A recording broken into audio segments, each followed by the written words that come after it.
Southern Baptist Convention, the largest Protestant church denomination in the U.S., met this week to elect a new president. But it was more than just selecting a new leader. The future direction of the denomination itself is at stake. In recent years, and especially the past several months, the convention has been divided by contentious debates over race, politics, gender, and the handling of past sexual abuse cases. In a runoff election yesterday, Ed Litton, who has championed racial reconciliation, narrowly defeated Mike Stone, the favored candidate of a far-right faction of the group. To assess what this all means, we are joined now by Ed Stetzer. He is part of the Southern Baptist Convention, and he's executive director of the Billy Graham Center at Wheaton College in Illinois. Ed Stetzer, welcome very much to you, to the NewsHour. Tell us, what does this election result say about the Southern Baptist Convention? I think the election was a fork in the road. It was a decision that had to be made. We had one candidate, you mentioned Ed Litton, who prevailed in the presidency, who was calling for racial reconciliation, who was encouraging people to just listen to the lived experience of African-American leaders. The other candidate who came in second was actually concerned about the influence of critical race theory, intersectionality, and more. And I think Southern Baptist messengers came together, 10,000 plus, 17,000, and they had to make a decision, and they chose to continue to move forward in a path of racial reconciliation and continue to hold, the values that such conservative evangelical denominations have, but to do so in a way that I think echoed a new awareness of race. Well, what does that mean exactly? What is going to change under the new leadership of Ed Litton? Well, I think it's more of a continuation of the leadership of the prior president, J.D. Greear. But the prior president, who had been engaged, for example, in protests after the murder of George Floyd and others, had become a controversial figure.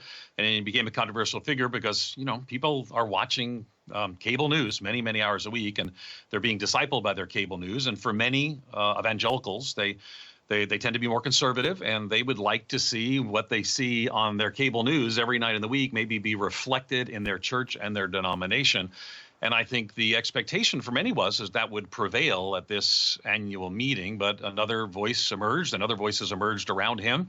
And Fred Luter, who's the first African-American president of the Southern Baptist Convention, nominated Ed Litton, who's now the president of the Southern Baptist Convention, and basically said we need to continue this path forward about how we might continue to show and share the love of Jesus. Evangelicals are always concerned about the sharing of the good news of the gospel, what Christ has done on the cross and more.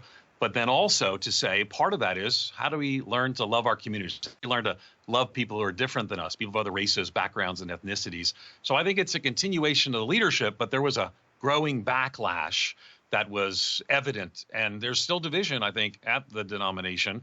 The annual meeting just ended 20, 30 minutes ago, but there's still division. And I think that division is still going to take some work for the denominational leaders. But as you pointed out, the opponents, the losing candidate in all of this, one of his arguments was that Mr. Litton, who won, was somebody who is a radical supporter of so-called critical race theory. Number one, is he? And what does that mean, whether he is or he isn't? What does it mean to the denomination? Well, where I serve at Wheaton College, I teach in my field, my PhD. I'm not an expert in critical race theory. I would say that Ed Litton certainly wouldn't be in this space. I think after Ferguson, Ed began to meet with some African-American pastors there in Alabama and begin to learn some of the history and the civil rights history that sometimes white evangelicals have been separated from. So he brought forth and elevated awareness that maybe the lived experience of African-American leaders, pastors, and more is different than those of us who are Anglo and from an Anglo tradition. So I don't think Ed or really any other leader in the Southern Baptist Convention would have a full-throated embrace of critical race theory. It was a bit of a kind of the catch-all term. What I think it boiled down to is there was a significant number of people who think we've had enough conversations about race, systemic racism. We saw this pushed back even in the last 4 years of the Trump administration, that systemic racism was denied and more. There's a significant number of us, I'm a Southern Baptist, a significant number of us who do believe that systemic racism and structural issues still exist, that the past has projected into the present. There's still more work to be done. So I think ultimately CRT, like it has across state legislatures and more across in schools across the, has become a catch-all term. But you have to nuance this more. And Southern Baptists in motions and resolutions affirmed their belief that systemic racism is still real. There's still work to be done, that leaders have to be aware of the work to be done and engage in the hard work together. There's still racial injustice. And as followers of Jesus, we believe that Jesus said he's the way, the truth, and the life. We want to speak the truth.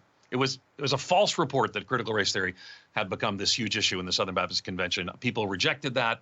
I think that's an encouraging sign for the future of the SBC. Well, on what you said about Mr. Litton, the new leader of the church, and what you believe, having the view that there is systemic racism in this country, you still have, this is a very divided election. Almost half, literally, of the vote went the other way. I mean, what does that say about the Southern Baptist Convention?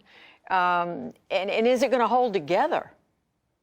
It's a good question. I think the answer is yes. I think the part of the reason is I was there, and to see the future of the SBC was there as well as the president of the SBC. And the future of the SBC was, for example, new churches. The insider lingo is church plants. 60% of the church plants in the Southern Baptist Convention by the SEND network of the North American Mission Board are non-Anglo. The future was there.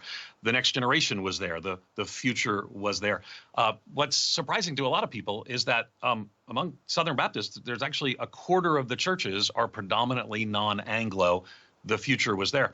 So I think at the same time, there was a very significant kind of get out the vote campaign for people who were concerned that maybe talking about these things or other things indicated some sort of liberal drift. That's the language that we used, some sort of liberal drift. And I know to our viewers, Southern Baptists having liberal labeled at anybody in the convention probably seems a bit odd, but it was a charge that was made.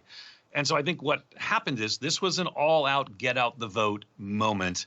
And I think ultimately the future is going to continue to move forward. The convention is going to continue to be more diverse, a surprising level of diversity to people on the outside. And so, no, I do think this was a watershed moment. I don't want to mix metaphors, but it's a fork in the road.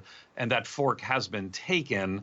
And it doesn't mean we're all living in a new level of constant argument. Social media has become weaponized. I think Southern Baptists are going to get used to a significant number of people who are upset about these issues. It's all of us. I serve at a local church.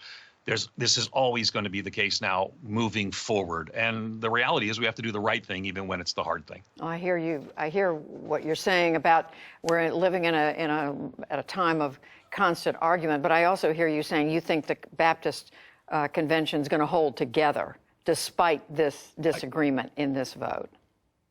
Yeah, I do. I think Southern Baptists have had close votes before. I think having been in the room, hearing, I'll give you an example. Every time sexual abuse was mentioned, every single time. And I wanted to ask you about that. Yeah. The message, this is the largest deliberative assembly in the world, by the way. When this gathers together, they're debating motions that no one does with 17,000 people.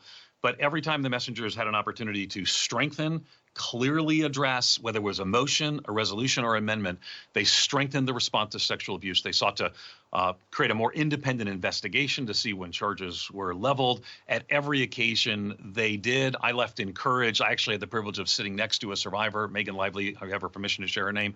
I sat next to her as a reminder that this is an important moment. So again, watershed moment on multiple issues, and I left encouraged. I think many people did leave encouraged. But just very quickly on this question of sexual abuse, now there's an active investigation underway. Are you confident they're going to get to the bottom of what happened? Yeah, just a little context. So there was an investigation. The investigation was going to be handled by, hired by a firm, by the executive committee. And the executive committee chose to handle that firm. Well, the messengers actually overruled the executive committee, and now a new task force that's independent will be what they're reporting to. And so, yes, I think it will address things appropriately, and I'm encouraged moving forward. Ed Stetzer, who is, as you can tell, very active in the Southern Baptist Convention. He's with the Billy Graham Center at Wheaton College. Thank you very much.